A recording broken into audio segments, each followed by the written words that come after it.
नमस्ते। मैं संदीप कुलकर्णी आप सभी लोगों का स्मॉल वीडियो सेक्शन में स्वागत करता हूं।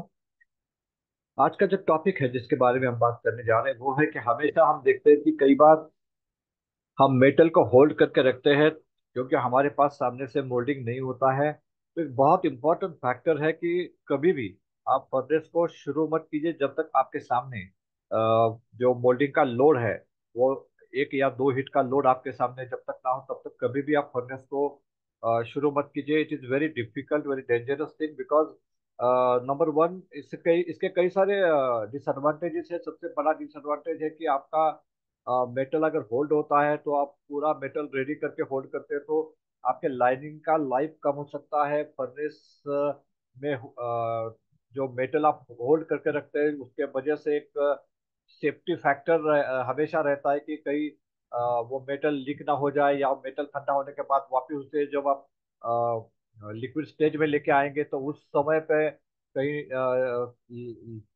लाइनिंग जो है वो खराब ना हो जाए, लीकेज ना हो जाए। तो वो एक सेफ्टी फैक्टर हमेशा रहता है, आपका लाइनिंग लाइफ कम होता है। तीसरी इंपॉर्टेंट चीज है कि मेटल का जो न्यूक्लिएशन है वो न्यूक्लिएशन खराब हो जाता है, वो क्योंकि मेटल को आप ठंडा करते हैं फिर गर्म करते हैं तो उसमें कहीं ना कहीं ऑक्सीडेशन होता है। मेटल का ऑक्सीडेशन की वजह से जो न्यूक्लिया है वो न्यूक्लिया खराब हो जाते हैं, कम हो जाते हैं, डेड हो जाते हैं, जिसके वजह से आपके माइक्रोस्ट्रक्चर में प्रॉब्लम्स आ सकती है, श्रिंकेज जैसी इफेक्ट डिफेक्ट आपको मिल सकते हैं। तो कहीं ना कहीं मेटल क्वालिटी इसके वजह से हैम्पर होती है। चौथी जो इम्पोर्टेंट बात है, जो बहुत इम्पोर्टेंट है कि आपका मेल्टिंग कैपेसिटी उससे कम हो जाता है, आपका पावर कंजम्पशन बढ़ जाता है, जो बहुत इम्पोर्टेंट है।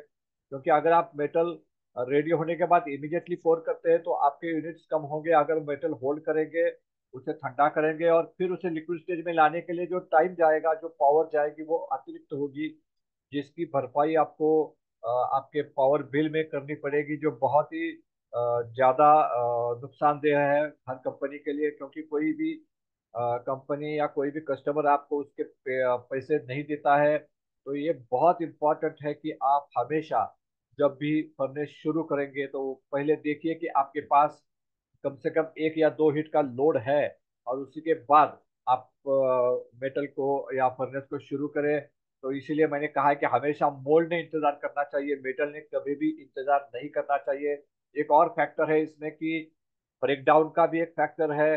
तो हमेशा इसीलिए, क्योंकि कई बार होता है कि आपके सामने मोल्डिंग नहीं है और आप फर्नेस शुरू करते हैं और बीच में कहीं मोल्डिंग मशीन ब्रेक डाउन हो गया, लाइन ब्रेक डाउन हो गई या फिर पावर ऑफ हो गई, तो हमेशा ये प्रॉब्लम्स आने के चांसेस रहते हैं। तो हमेशा कभी भी जब तक आपके पास पूरे एक हिट का लोड रेडी नहीं है आप फर्नेस को शुरू मत कीजिए। एक बहुत ही इंपॉर्टेंट एस्पेक्ट है जिससे आप मेटल की क्वालिटी, आपकी प्रोडक्टिविटी, कॉस्ट, ये तीनों चीजें और सेफ्टी, ये चारों चीजें इंश्योर कर सकते हैं।